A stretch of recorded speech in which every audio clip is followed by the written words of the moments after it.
Отправил синия си взор далече, в бъдещето светло той прозрял.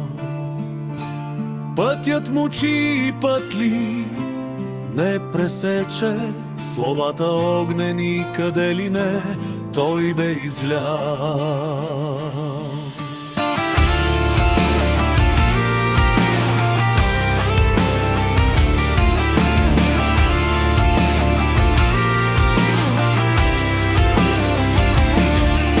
Смел, дързък, силен и неуловим, обхождаше надлъж и шир земята.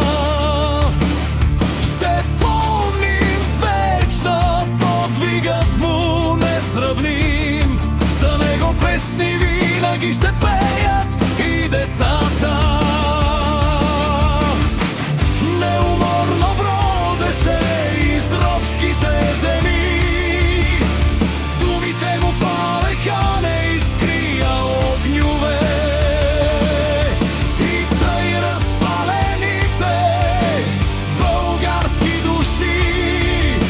Множаха се за битките готови.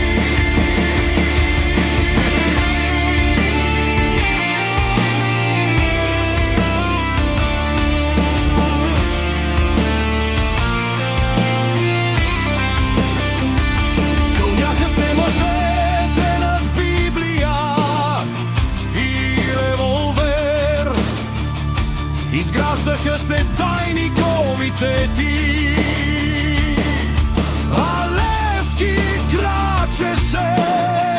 Тълпи повел и всички виждаха душата и лицето му как свети.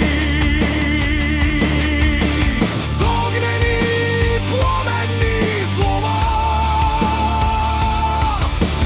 сеше той семето на свободата.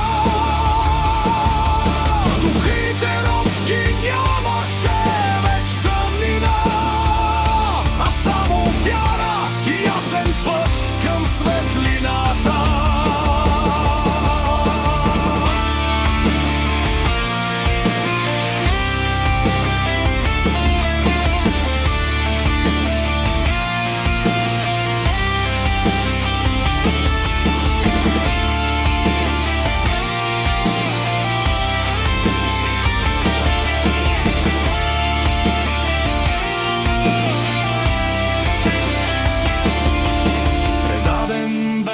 Левски, осъден на безсило, но извиси се там, героят не загина.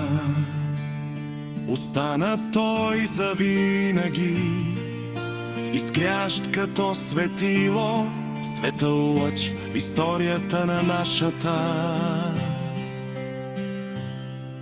родина.